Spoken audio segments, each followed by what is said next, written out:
Number 11، حدود اور قصاص میں مساوات۔ اسلام کے پھیلنے کا ایک سبب حدود و قصاص میں مساوات، برابری ہے۔ دیگر مذاہب میں یہ ہے کہ اگر کوئی مالدار چوری کر دے اس کے لیے حکم الگ ہوتا ہے، غریب کے لیے حکم الگ ہوتا ہے۔ کوئی مالدار منصب والا، عہدے والا قتل کر دے اس کو سزا نہیں دی جاتی۔ لیکن اسلام میں برابری ہے، کوئی مالدار ہے یا غریب ہے، عہدے والا ہے یا بغیر عہدے والا ہے، سب کے لیے حکم برابر ہے۔ حدود میں، قصاص میں سب کے لیے ایک حکم ہے۔ یہاں تک کہ نبی اکرم صلی اللہ علیہ وسلم نے فرمایا کہ اگر محمد کی بیٹی فاطمہ بھی چوری کرے تو میں محمد اپنی بیٹی فاطمہ کا بھی ہاتھ کاٹوں گا۔ یہاں تک اسلام نے برابری رکھی کہ آپ علیہ الصلوۃ والسلام نے اس حکم میں سب کو برابر رکھا کہ میری بیٹی اگر چوری کرے گی تو میں اس کا بھی ہاتھ کاٹوں گا۔ تو دیگر مذاہب میں چونکہ برابری نہیں ہے تو غریب دیکھتا ہے اس کو اس کا حق نہیں مل رہا، اس کے افراد قتل ہو گئے، مال چوری ہو گیا، اس کو انصاف نہیں ملتا، اس لیے وہ اپنے مذہب سے دور ہو جاتے ہیں۔ نمبر 12، احکام شرع کی سائنسی تحقیقات سے تائید ہونا۔ احکام شرع کی سائنسی تحقیقات سے تائید ہونا۔ جتنے شریعت کے اس وقت احکامات ہیں تو دن بدن جو سائنس ترقی کرتی جا رہی ہے تو مذہب کے احکامات کی اس سے تائید ہوتی جا رہی ہے۔ پہلے ایک وقت تھا کہ لوگ یہ سوال کرتے تھے کہ اعمال کو کیسے تولا جائے گا، کہ اعمال تو اعراض ہیں، اعراض کا تو جسم نہیں ہوتا، کیسے تولا جائے۔ آج دیکھیں سائنسی تحقیق آئی، انسان ڈاکٹر کے پاس جاتا ہے، وہ بتا دیتے ہیں آپ کو بخار 102 ہے، 104 ہے۔ اب یہ اعراض میں سے ہیں لیکن آج کی سائنسی تحقیق کے ذریعے پتہ چل گیا۔ محکمہ موسمیات والے بتاتے ہیں آج اتنی سینٹی گریڈ گرمی ہے، آج اتنی سینٹی گریڈ سردی ہے۔ یہ گرمی اور سردی اعراض میں سے ہے لیکن انسان نے آلہ بنا کر آج ان کے بارے میں بتا رہا ہے۔ انسان ڈاکٹر کے پاس جاتا ہے، خون کا ایک قطرہ لے کر وہ بتا دیتے ہیں آپ کو شوگر اتنا ہے، آپ کا شوگر 200 ہے، 240 ہے، حالانکہ یہ اعراض میں سے، لیکن انسان ایک ایسا آلہ بنا کر آج جب وہ بتا سکتا ہے اللہ اپنی قدرت سے اعمال کو تولے تو اس میں کیا حرج ہے۔ آج انسان جائے تو ڈاکٹر بتا دیتے جی آپ کو اتنا بلڈ پریشر ہے، آپ کے جسم میں اتنا آئرن ہے۔ اب یہ ساری چیزیں اعراض ہیں لیکن پتہ چل رہی۔ تو میں عرض کر رہا ہوں جتنی سائنسی تحقیق ہو رہی ہیں اسلام کے احکامات مزید نکھر کر سامنے آ رہے ہیں، اسلام کو سمجھنا آسان ہوتا جا رہا ہے۔ پہلے یہ سوال ہوتا تھا کہ جب انسان کے جسم سے روح نکل جاتی ہے، اب اگر نیکوکار ہو تو روح علیین میں ہوتی ہے، 7 آسمانوں سے اوپر، اور اگر گناہگار ہو تو اس کی روح سجین میں ہوتی ہے، 7 زمینوں سے نیچے۔ تو یہ سوال ذہن میں ہوتا تھا کہ روح کا جسم سے تعلق کیسے ہوگا جب روح اوپر ہو یا روح نیچے ہو۔ جب انسان کو قبر میں رکھا جاتا ہے پھر تو روح کو جسم میں لوٹایا جاتا ہے، تو عاد الروح فی جسدہ، پھر انسان سے سوال جواب ہوتا ہے۔ اگر اچھے سوال کا صحیح جواب دے دے، من ربک کا، من نبیک کا، ما دینک کا، تو حدیث میں آتا ہے کھڑکی کھل جاتی ہے جنت کی نعمتیں اور تر و تازگی میں۔ سوال کا جواب نہ دے سکے تو جہنم کی کھڑکی کھل جاتی ہے اور وہ تکلیفوں میں، آزمائشوں میں ہوتا ہے۔ اب روح جسم سے نکل جاتی ہے لیکن روح کا جسم سے تعلق ہوتا ہے، اور تکلیف کو، عذاب کو، راحت کو جسم اور روح دونوں محسوس کرتے ہیں۔ جسم بھی روح کو، تکلیف کو پورا محسوس کرتا ہے، روح بھی، اور اسی طرح عذاب بھی۔ تو یہ سوال اس ٹائم ہوتا تھا کہ روح کا جسم سے کیسے تعلق، مثلا روح اوپر ہے علیین میں، سجین میں۔ آج دیکھیں بات سمجھنا آسان ہو گئی۔ ایک آدمی آج امریکہ میں، یورپ میں کال کرتا ہے، فون پہ بات کر رہا ہے، ادھر اس کے پاس فون ہے، ادھر اس کے پاس ہے، یہاں کی بات ادھر جا رہی ہے، وہاں کی بات ادھر آ رہی ہے۔ خوشی کی خبر ہو تو اس کو راحت ملتی ہے، غم کی خبر بتائی جائے تو اسے صدمہ ہوتا ہے۔ 7 سمندر پار ہے، درمیان میں تار کوئی نہیں، درمیان میں کوئی تار کنیکشن نہیں۔ جب وہاں کی بات ادھر، ادھر کی بات وہاں پہنچ سکتی ہے، اللہ روح کا جسم سے تعلق کر دے تو اس میں کیا حرج ہے۔ یعنی آج کی سائنسی تحقیق سے بات سمجھنا آسان ہو گئی۔ پہلے لوگ سوال کرتے تھے، ذہن میں آتا تھا کہ کوئی ایصال ثواب کرتا ہے تو لاکھوں کروڑوں لوگ دنیا سے چلے گئے، اگر کوئی ایصال ثواب کرے اپنے مردے کو، وہ اسی کو پہنچے۔ کہتے تھے کیسے پہنچے گا، کروڑوں لوگ دنیا سے گئے، میں قرآن پڑھوں اپنے والد کو بخشوں، میرے والد کو ہی پہنچے، کسی اور کو نہ پہنچے۔ ذہن میں سوال ہوتا تھا یہ کیسے ہوگا۔ آج دیکھیں موبائل میں انسان بینس بھیجتا ہے، اپنے ساتھی کو بینس بھیج رہا ہے، ایزی لوڈ بھیج رہا ہے، تو جس کو ایزی لوڈ بھیجتے ہیں اسی کو پہنچتا ہے۔ دنیا میں 7 ارب کی آبادی ہے، اکثر کے بعد 2 3 سمیں بھی ہیں، لیکن جس نمبر پہ ایزی لوڈ بھیج رہا ہے اسی کو پہنچ رہا ہے۔ قرآن کریم کی تلاوت بھی ایزی لوڈ ہے، جس مردے کو بھیجیں گے اسی کو پہنچے گا۔ اب وہ چاہے 1 سپارے کا بھیجے یا پورا قرآن کا بھیجے، جیسے کوئی 100 روپے کا بھیجے یا 10,000 روپے کا بھیجے، یا آج ایزی پیسے میں لاکھوں روپے موبائل سے ٹرانسفر ہو رہے ہیں، ایک آدمی دوسرے کو، دوسرا تیسرے کو، سارا کاروبار موبائل پہ ہو رہا ہے۔ تو جب آج ایسا ہو سکتا ہے جس کو بھیجیں اسی کو پہنچے، اگر انسان ایصال ثواب اپنے مردے کو بھیجے اسی تک پہنچے تو اس میں کیا حرج کی بات ہے۔ تو میں ایک بات عرض کر رہا تھا، اسلامی احکامات سائنسی تحقیقات سے مزید نکھر کر سامنے آ رہے ہیں۔ پہلے یہ بات سوال ہوتا تھا، علامہ قاسم نانوتوی رحمہ اللہ سے ایک عیسائی نے کہا، آپ کہتے ہیں سب کچھ لوح محفوظ میں، تو لوح محفوظ کتنی بڑی ہوگی کہ جس میں پوری دنیا کا ریکارڈ ہے، کتنی بڑی کتاب ہوگی، کیسے اس میں محفوظ ہوگا؟ حضرت نے اس کو سمجھانے کے لیے کہا، آپ کی عمر کتنی ہے؟ اس نے کہا تقریباً 72 سال ہے۔ حضرت نے پوچھا کہ آپ کو اپنی زندگی کے سارے واقعات یاد ہیں؟ اس نے کہا 8 سال کی عمر کے بعد سے جو واقعات ہیں مجھے یاد ہیں، میں بتا سکتا ہوں میں نے کہاں تعلیم حاصل کی، کہاں پڑھا، کہاں سفر کیے، میں یہ سارے واقعات بتا سکتا ہوں۔ حضرت نے پوچھا اگر ان واقعات کو لکھا جائے؟ کہا اگر لکھو تو بڑی کتاب بن جائے گی، لکھو تو بڑے رجسٹر بن جائیں گے کہ جب زندگی کا ایک ایک واقعہ کوئی سنائے اور دوسرا ہر واقعے کو لکھے تو یہ بہت تفصیل ہو جائے گی۔ حضرت نے کہا یہ سب کچھ کہاں محفوظ ہے؟ کہا جی میرے دماغ میں محفوظ ہے۔ حضرت نے فرمایا دیکھو انسان کا دماغ چھوٹا سا ہے، تو چھوٹا سا دماغ ہے، اس میں انسان کی زندگی کا 60 سالہ 65 سالہ پورا ریکارڈ محفوظ ہے۔ تو اب اگر تفصیل میں جاؤ تو رجسٹر بن جائیں، اجمال میں جاؤ تو چھوٹے سے دماغ میں آ جائے، تو اسی طرح اجمال میں یہ لوح محفوظ ہے، تفصیل میں جاؤ تو ساری معلومات ہیں۔ اس کو سمجھے تو انسان یوں سمجھ سکتا ہے میموری کارڈ، آج میموری کارڈ دیکھیں 1 انچ کا نہیں ہے، 16 GB کا، 228 GB کا، اس میں کتنی معلومات جمع ہو جاتی ہیں۔ آج انسان اگر ایک ہارڈ ڈسک لیتا ہے 1000 GB کی، اس میں اتنی کتابیں آ سکتی ہیں کہ اگر آپ پورے گلزار بلال کو بھرو تو یہ بھر جائیں گے، اور وہ کتابیں اتنی پورے علاقے میں نہیں آتی جتنی 1000 GB کے ہارڈ ڈسک میں آ جاتی ہیں۔ حالانکہ 1000 GB کی ہارڈ ڈسک 4 سے 5 انچ کی ہے، تو چھوٹی سی ہے، جب اس میں اتنا ڈیٹا محفوظ ہو سکتا ہے، اللہ پوری کائنات کا پورا ریکارڈ لوح محفوظ میں محفوظ کر لے تو کیا حرج کی بات ہے؟ تو میں ایک بات عرض کر رہا تھا، اسلام کے جتنے احکامات ہیں آج اگر سائنسی تحقیقات ہیں ان سے مزید وہ نکھر کر سامنے آ رہے ہیں، اس وجہ سے بھی بہت سے لوگ اسلام میں داخل ہو گئے۔ نمبر 13، مظلوموں کی غیبی مدد اور نصرت۔ مظلوموں کی غیبی مدد اور نصرت بہت سے لوگوں کے ایمان کا ذریعہ یہ بھی بنا کہ انہوں نے دیکھا کہ ایک مسلمان اسلام لے کر آتا ہے، وہ مظلوم ہوتا ہے اور اللہ کی اس کے ساتھ غیبی مدد ہوتی ہے، یہ واقعہ ان کے ایمان کا ذریعہ بن جاتا ہے۔ جیسے حضرت شریک رضی اللہ تعالیٰ عنہ، ان پر ان کے آقا بڑے ظلم کرتے تھے جب یہ ایمان لے کر آئیں۔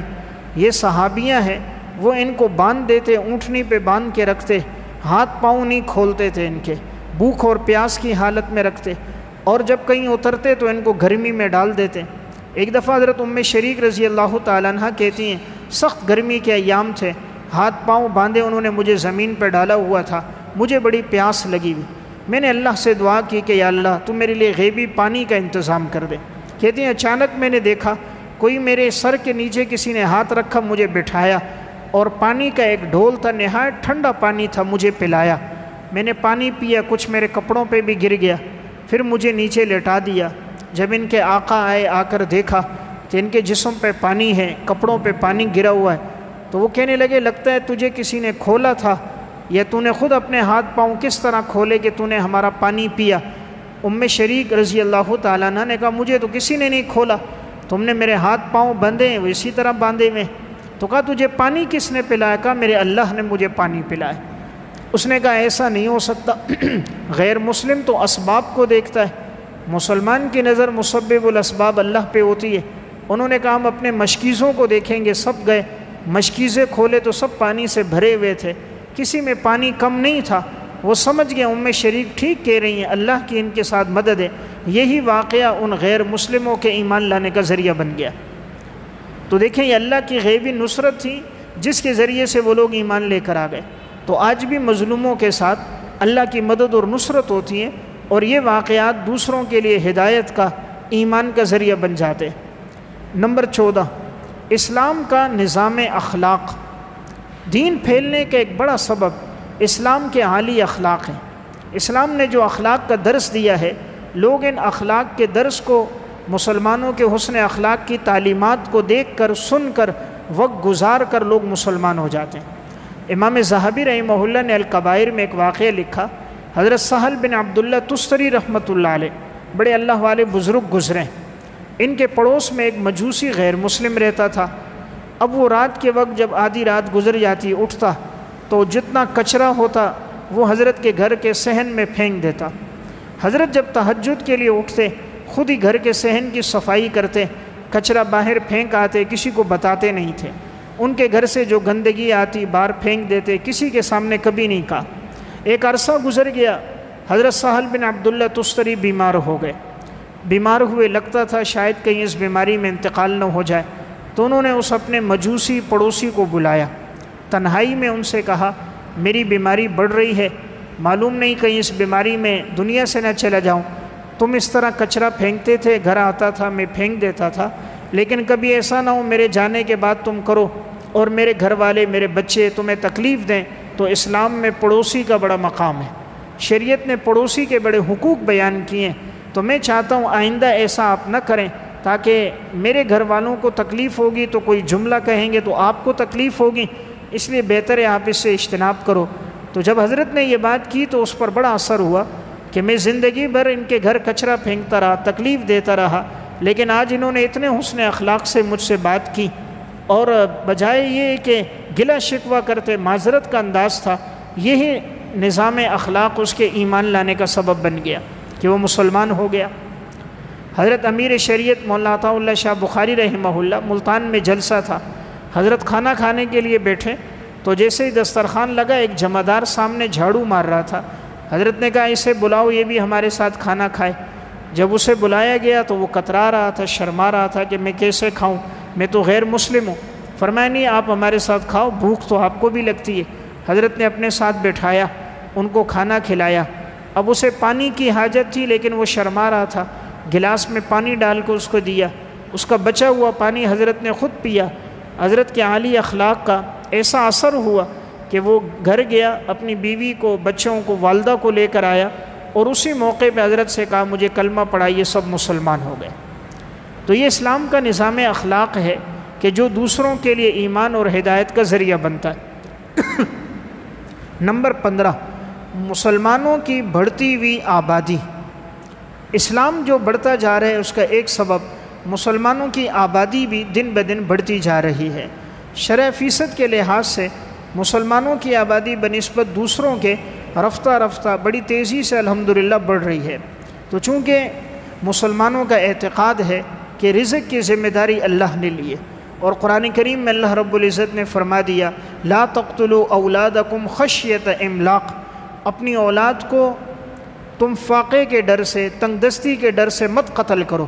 اللہ تعالیٰ ایک مقام پہ فرماتا ہے نحن نرزقہم وإیاکم، ہم انہیں بھی رزق دیں گے، تمہیں بھی رزق دیں گے، اور ایک موقع میں فرمایا ہم تمہیں بھی رزق دیں گے، انہیں بھی رزق دیں گے، یعنی ان کی بدولت ہم تمہیں بھی رزق عطا فرمائیں گے۔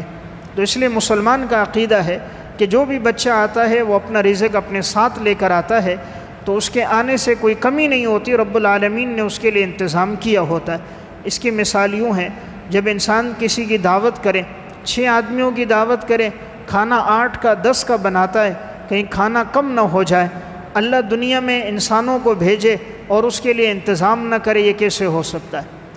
انسان دعوت کرتا ہے، انتظام کرتا ہے، خالق کائنات دنیا کی آبادی بڑھائے اور انتظام نہ کرے، یہ کیسے ہو سکتا ہے؟ رب العالمین نے تو ہر ایک کا انتظام کیا ہے۔ اللہ تعالیٰ نے یہاں تک خنزیر نجس العین ہے، اس کے رزق کا انتظام بھی اللہ کرتا ہے۔ جس سانپ کے مارنے کا حکم ہے اس کے رزق کا بھی انتظام اللہ نے کیا ہے۔ چونٹی سے لے کر ہاتھی تک کائنات میں اللہ کی ہزاروں مخلوقات ہے، رب العالمین اپنی ہر مخلوق کو ہر دن تازہ رزق کھلا رہا. تو میں ایک بات عرض کر رہا ہوں، مسلمانوں کی جو آبادی بڑھ رہی ہے اس سے بھی رفتہ رفتہ مسلمانوں کی تعداد بڑھتی جا رہی ہے. اور نبی اکرم صلی اللہ علیہ وسلم نے بھی فرمایا تزوجوا الودود الولود فانی مکاثر بکم الامم، تم لوگ نکاح کرو ایسی عورتوں سے جو محبت کرنے والی ہوں، زیادہ بچے جننے والی ہوں، تاکہ قیامت کے دن میں اپنی امت پہ فخر کر سکوں.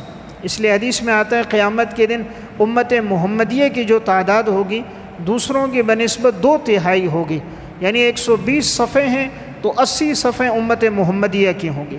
یعنی مسلمانوں کی تعداد بڑھتی رہے گی، چونکہ قیامت تک کسی نئی امت نئے مذہب نے نہیں آنا، مسلمان ہی باقی رہیں گے، اس لیے دن بدن ان کی تعداد مزید بڑھے گی. نمبر 16 حفاظت قرآن. حفاظت قرآن یعنی دنیا میں غیر مسلموں کے اسلام میں آنے کا ایک بڑا سبب قرآن کریم کی حفاظت ہے. اس لیے کہ وہ لوگ دیکھتے ہیں کہ آج تورات ہو، انجیل ہو، زبور ہو، جتنی کتابیں ہیں آج وہ سب تحریف شدہ ہیں. کسی کے پاس اپنی اصل کتاب نہیں. اصل کتاب تو دور کی بات، آج زبانیں بھی دنیا سے ختم ہو گئیں. تورات جس زبان میں نازل ہوئی تھی، انجیل اور زبور جس زبان میں نازل ہوئیں یعنی یونانی زبان، سریانی زبان، آج وہ زبانیں بھی دنیا سے ناپید ہو گئیں. آج پوری دنیا میں آپ دیکھیں ہر جگہ تورات کا نسخہ الگ ہے، انجیل کا نسخہ الگ ہے، انجیل یوحنا الگ ہے، انجیل متی الگ ہے، انجیل مرقس الگ ہے، ہر جگہ کی اناجیل الگ الگ ہے، ہر ترجمہ دوسرے سے مختلف ہے، ہر متن دوسرے سے مختلف ہے. لیکن قرآن کریم کا اعجاز ہے کہ پوری دنیا میں انسان کہیں بھی چلا جائے، چاہے وہ عجم میں ہو، چاہے وہ عرب میں ہو، یا امریکہ میں ہو، یورپ میں ہو، اسلامی ممالک میں ہو، ہر جگہ قرآن کریم ایک ہی اصلی حالت میں موجود ہے. تو یہ قرآن کا بڑا اعجاز ہے جس کی وجہ سے لاکھوں لوگ اسلام میں داخل ہو رہے ہیں کہ دنیا کے جس خطے میں جاؤ الف لام میم سے قرآن شروع ہے، والناس پہ ختم ہے. ہر جگہ قرآن کا متن ایک ہی متن ہے، کہیں بھی لفظ برابر بھی، ذرہ برابر بھی قرآن میں تبدیلی نہیں ہوئی. اس کی بنیادی وجہ اللہ نے حفاظت کی ذمہ داری لی. انا نحن نزلنا الذکر وانا لہ لحافظون. قرآن ہم نے اتارا اور ہم اس کی حفاظت کرنے والے ہیں. نمبر 17 توحید کی انفرادیت. مذہب اسلام کے پھیلنے کی ایک بنیادی وجہ توحید کی انفرادیت ہے. اس وقت عیسائیت سے لوگ اس لیے بیزار ہیں کہ عیسائیت میں تثلیث کا عقیدہ ہے. تثلیث کہا جاتا ہے تین مل کر ایک. عیسائیوں کا عقیدہ ہے کہ اللہ رب العزت، حضرت عیسیٰ علیہ الصلاۃ والسلام اور حضرت مریم یہ تینوں مل کر ایک ہیں، یا بعض نے مریم کی جگہ روح القدس یہ مل کر ایک ہیں. اب یہ جو تثلیث کا عقیدہ ہے یہ کسی کو سمجھ نہیں آتا، نہ انسانی عقل میں بات آتی ہے کہ 1 2 3 اور پھر کہیں یہ 3 ایک ہے. تو 3 ایک کس طرح ہو گیا کہ ایک طرف معاذ اللہ عیسیٰ علیہ السلام کو بیٹا بنایا جا رہا ہے، حضرت مریم کو گھر والی بنایا جا رہا ہے، دوسری طرف ان کو معبود بھی بنایا جا رہا ہے، ایک طرف ان کو مصلوب سولی پہ چڑھایا ہوا بنایا جا رہا ہے کہ وہ کفارہ بھی ہے، دوسری طرف ان کی عبادت بھی کی جا رہی ہے. تو یہ ایسا عقیدہ ہے جو کسی کو سمجھ نہیں آتا، اس لیے بہت سے لوگ اس سے تنگ ہو کر اسلام میں آتے. اسلام کا عقیدہ توحید ہے، یہ ایسا واضح عقیدہ ہے، اس میں کوئی شک شبہ نہیں ہے، ہر ایک کو سمجھ آنے والا ہے. آج ہندو دیکھتے ہیں وہ بھگوان کی عبادت کر رہے ہیں، اپنے ہاتھوں سے بنایا وہ بت، جس کو اپنے ہاتھوں سے بنایا اس سے مانگ رہے ہیں. تو انسانی عقل بھی کہتی ہے جو اپنے بننے میں آپ کا محتاج ہے وہ آپ کو نفع کیسے دے سکتا ہے. تو اکثر ایسے کہ وہ بت بنایا جی آٹے کا، مٹھائی کا، جب بھوک لگی اسی کو توڑا کھانا شروع کر دیا. جو خدا اپنی حفاظت خود نہ کر سکے وہ دوسروں کو نفع کیا دے گا. اس لیے ایک صحابی صرف اس پر ایمان لے کر آئے، اس کے ساتھ بت تھا، وہ سفر میں جا رہے تھے تو دیکھا ایک جگہ بت رکھا تو ایک لومڑی آئی اس پر پیشاب کرنے لگی. اس نے کہا یہ کیسا خدا ہے جس پہ لومڑی پیشاب کرے اور وہ پیشاب سے اپنے آپ کو نہیں بچا سکتا، وہ ہمیں کیا نفع اور نقصان دے گا. تو اسلام نے توحید کا عقیدہ دیا کہ اللہ کی ذات یکتا ذات ہے، اللہ کے ساتھ کوئی شریک نہیں، ساری کائنات کا نظام بنانے والا اللہ ہے، اس سے پہلے بھی کوئی نہیں، اس کے بعد بھی کوئی نہیں، اس کا ہمسر بھی کوئی نہیں. اس لیے یہ عقیدہ ایسا ہے کہ اس عقیدے کی وجہ سے بہت سے لوگ ایمان میں آ گئے. تو اس لیے میں نے عرض کیا چاہے یہودیوں کا ہو، عیسائیوں کا ہو، ہندوؤں کا ہو، وہاں توحید نہیں ہے۔ اسلام میں الہکم الہ واحد ہے، قل هو اللہ احد۔ تو یہ عقیدہ ایسا ہے جو انسانی فطرت کے عین موافق ہے۔ نمبر 18، قرآن کریم کی فصاحت و بلاغت۔ اسلام میں داخل ہونے کا ایک بہت بڑا سبب قرآن کریم کی فصاحت اور بلاغت ہے۔ بہت سے لوگ جو اسلام میں داخل ہو رہے ہیں، جو پڑھا لکھا طبقہ ہے، سنجیدہ طبقہ ہے، جن کے پاس معلومات ہیں، جو عربی ادب کو جانتے ہیں، عربی فصاحت سے واقف ہیں، وہ قرآن کی فصاحت کو دیکھ کر ایمان لے کر آتے ہیں۔ لیکن ہم تو قرآن کا ترجمہ بھی نہیں جانتے، ہمیں قرآن کی فصاحت کا اندازہ نہیں، ہمیں قرآن کے اعجاز کا اندازہ نہیں۔ جو لوگ قرآن کے اعجاز سے واقف تھے، وہ صرف سورہ کوثر کو سن کے کہتے تھے کہ کسی بشر کا کلام نہیں ہو سکتا۔ روح المعانی میں علامہ آلوسی رحمہ اللہ نے واقعہ لکھا، ایک عیسائی شخص تھا، ابن مقنع، بہت ہی فصیح اور بلیغ، بڑا ادیب تھا۔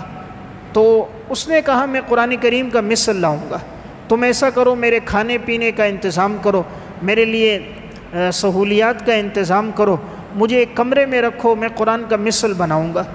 تو عیسائیوں نے اس کے لیے کھانا پینا، جتنی ضروریات تھی، سہولیات، سب اس کے لیے انتظام کر دیا۔ اب وہ قرآن کا مثل اپنے گمان کے مطابق بنانا چاہ رہا ہے۔ جب کوئی آیت بناتا پھر کہتا یہ اس کے مثل نہیں ہوگا، پھر پھاڑ دیتا۔ ابھی اسی گمان میں ہے کہ میں قرآن کے مثل کوئی کتاب بناؤں۔ تو ایک دن ایک جگہ سے گزر رہا تھا، ایک بچہ قرآن کریم کی تلاوت کر رہا تھا، اور اس تلاوت کی آواز کھڑکی سے باہر آ رہی تھی۔ تو جب اس نے یہ آواز سنی تو یہ وہیں پہ رک گیا۔ وہ بچہ سورہ ہود کی تلاوت کر رہا تھا اور قرآن کریم کی یہ آیت پڑھ رہا تھا، وَقِيلَ يَا أَرْضُ ابْلَعِي مَاءَكِ وَيَا سَمَاءُ أَقْلِعِي وَغِيضَ الْمَاءُ وَقُضِيَ الْأَمْرُ وَاسْتَوَتْ عَلَى الْجُودِيِّ وَقِيلَ بُعْدًا لِلْقَوْمِ الظَّالِمِينَ۔ قرآن کریم کی یہ بہت فصیح آیت ہے، اس میں علم معانی، علم بیان، علم بدیع، تقریباً پورا فن بلاغت اس ایک آیت میں موجود ہے۔ روح المعانی میں علامہ آلوسی نے بڑی تفصیل سے اس کو ذکر کیا ہے۔ وہ صرف اس ایک آیت کو اس نے سنا کہ قرآن کی اس ایک آیت میں اتنی بلاغت، اتنا اعجاز، اتنی فصاحت ہے۔ اس نے بچے سے کہا دوبارہ پڑھو، بچے نے دوبارہ پڑھی، واپس آیا، جتنے اوراق تھے سب کو پھاڑ دیا۔ اس نے کہا قرآن کا مثل کوئی نہیں لا سکتا، جس کی ایک آیت میں اتنی بلاغت، اعجاز، اتنی فصاحت، ہو پورے کلام اللہ میں کتنی فصاحت ہوگی۔ تو اس لیے میں نے عرض کیا بہت سے لوگ قرآن کی فصاحت کو دیکھ کر سجدے میں چلے گئے کہ قرآن کا مثل نہیں ہو سکتا۔ ایک دیہاتی نے صرف یہ سنا تھا فَاصْدَعْ بِمَا تُؤْمَرْ، وہ سجدے میں گر گیا، کہا قرآن کے اس فصاحت کو میں سجدہ کر رہا ہوں کہ ایسا کلام میں نے کبھی نہیں سنا۔ تو میں عرض کر رہا ہوں بڑے بڑے لوگ تھے، اس دور کے بڑے کفار تھے، آپ صلی اللہ علیہ وسلم کے دشمن تھے، لیکن رات کو جب حضور تلاوت کرتے چھپ کر حضور کا قرآن سنتے تھے۔ یہ تینوں بڑے کافر، ابو سفیان، اخنس بن شریق، ابو جہل۔ الخصائص الکبریٰ میں علامہ سیوطی رحمہ اللہ نے واقعہ لکھا بھی ہے، آپ صلی اللہ علیہ وسلم جب رات کو تہجد کے لیے اٹھتے قرآن پڑھتے تو یہ تینوں کفار چھپ چھپ کر آتے اور بیٹھ کر حضور کی تلاوت سنتے۔ ایک دفعہ جب صبح کے وقت یہ لوگ جانے لگے، اتفاق سے راستے میں ملاقات ہو گئی، تو ایک دوسرے کو برا بھلا کہنے لگے کہ صبح تو محمد کی معاذ اللہ مخالفت کرتے ہو، رات کو قرآن سن رہے ہو۔ تو پھر ایک دوسرے سے کہا ٹھیک ہے آئندہ نہیں سنیں گے، لیکن ایک دوسرے سے پوچھنے لگے کہ یار محمد جو کلام پڑھتا ہے یہ کیسا ہے؟ تو اخنس بن شریق نے بھی کہا میں نے ایسا کلام نہیں سنا۔ ابو جہل بھی کہتا تھا ایسا فصیح کلام میں نے نہیں سنا، لیکن چونکہ ہر چیز میں ہم اور یہ ہاشمی لوگ برابر تھے، اب نبوت ان کو ملی، ہمارے خاندان میں نبوت نہیں ہے، اس لیے ہمیں حسد ہوا تو ہم ان کی نبوت کو نہیں مانتے، ورنہ محمد کا جو کلام ہے اس کا مثل کوئی نہیں۔ تو ایک دن یہ لوگ چلے گئے، کہا اگلے دن نہیں آئیں گے، لیکن قرآن کی فصاحت ہے، آپ علیہ الصلوۃ والسلام کی تلاوت کی تاثیر ہے، اگلے دن پھر چھپ کر آ گئے اور گھر کے باہر رات کے وقت چھپ کر بیٹھے سن رہے اور آپ علیہ الصلوۃ والسلام تلاوت کر رہے۔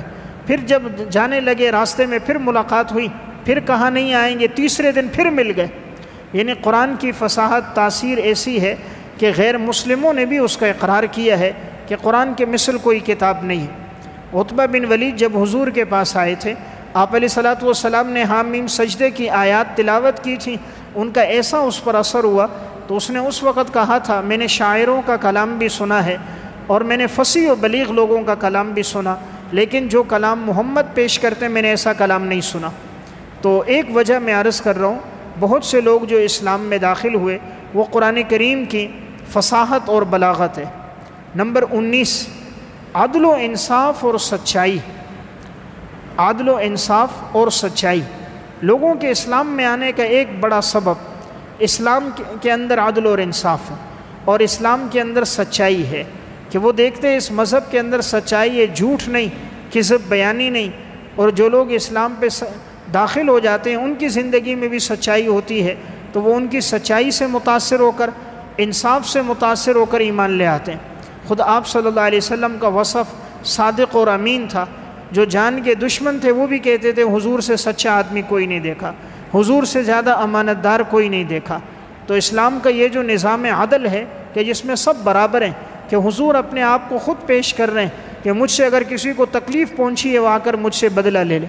تو ایک صحابی تھے، کہا یا رسول اللہ ایک دفعہ آپ سب سیدھا کر رہے تھے، آپ کے ہاتھ میں مسواک تھی یا چھڑی تھی اور آپ نے میرے پہلو میں ماری، تو میں اس کا بدلہ لینا چاہتا ہوں۔ آپ علیہ الصلوۃ والسلام نے فرمایا مجھ سے لے لو۔ فرمایا رسول اللہ میرے اس وقت قمیض نہیں تھی، چادر ڈالی ہوئی تھی، تو آپ کے قمیض ہے، آپ نے اپنے پہلو سے قمیض ہٹائی، وہ صحابی حضور کے ساتھ چپک گئے، آپ کو بوسہ دینے لگ گئے اور اپنے جسم کے ساتھ آپ کے جسم کو مس کیا۔ فرمایا یا رسول اللہ میرا مقصد یہی تھا، گویا زبان حال سے یہ کہہ رہے تھے کہ میرا جسم آپ کے جسم سے مس ہو جائے، شاید یہ میرے لیے نجات کا ذریعہ بن جائے۔ یعنی دیکھیں کتنا انصاف ہے کہ امام الانبیاء خود اپنے آپ کو پیش کر رہے ہیں کہ اگر کسی کو مجھ سے تکلیف پہنچی ہے وہ مجھ سے اپنا بدلہ لے سکتا ہے۔ تو یہ سچائی اور یہ انصاف دنیا کے کسی اور مذہب میں نہیں ہے۔ نمبر 20، احکام شرع میں تضاد کا نہ ہونا۔ احکام شرع میں تضاد کا نہ ہونا، شریعت کے جتنے احکامات ہیں اس میں تعارض نہیں ہے۔ اگر کہیں ہمیں تعارض نظر آتا ہے وہ ہمارے علم کی کمی ہوتی ہے کہ ہمیں ناسخ منسوخ کا پتہ نہیں ہوتا، راجع مرجوع کا ہمیں پتہ نہیں ہوتا، ہمیں اس کی تطبیق کا علم نہیں ہوتا، ہمارا علم ناقص ہوتا ہے، معلومات ناقص ہوتی ہیں، وہ ہمارے اعتبار سے تعارض ہوتا ہے، ورنہ قرآن کریم کی آیات میں کوئی تعارض نہیں، شریعت کے احکامات میں کوئی تعارض نہیں۔ اس لیے اللہ رب العزت نے قرآن کریم میں ارشاد فرمایا کہ اگر یہ قرآن اللہ کے علاوہ کسی اور کی کتاب ہوتی تو اس میں بڑا تعارض ہوتا۔ وَلَوْ كَانَ مِنْ عِنْدِ غَيْرِ اللَّهِ لَوَجَدُوا فِيهِ اخْتِلَافًا كَثِيرًا، اگر یہ قرآن اللہ کے علاوہ کسی اور کا کلام ہوتا اس میں بڑا تعارض ہوتا، لیکن قرآن میں کوئی تعارض نہیں۔ 23 سال کے عرصے میں اترا ہے، لیکن قرآن کریم کا ہر مضمون دوسرے سے مربوط ہے، اس لیے علماء نے اس پر تفاسیر لکھی ہیں، قرآنی آیات کے ربط پر، قرآنی آیات کے جوڑ پر، قرآنی آیات کی مضامین پر، تشریح پر۔ ورنہ دنیا میں کوئی اور انسان ہو اس کے کلام کو آپ دیکھیں گے اس میں تعارض ہوگا، باتوں میں تعارض ہوگا، جو منشور لے کر آئے گا اس میں تعارض ہوگا۔ آج کے لیڈروں کی باتیں دیکھیں، ان کے ماضی کی باتیں اور ہوں گی، حال کی اور ہوں گی، مستقبل کی اور ہوں گی، 2 دن پہلے کا کلام اور ہوگا، بات کا اور ہوگا۔ لیکن قرآن اور حدیث کا کلام ایسا ہے کہ جس میں کوئی تعارض نہیں ہے، احکام شریعت میں آپس میں کوئی تعارض نہیں۔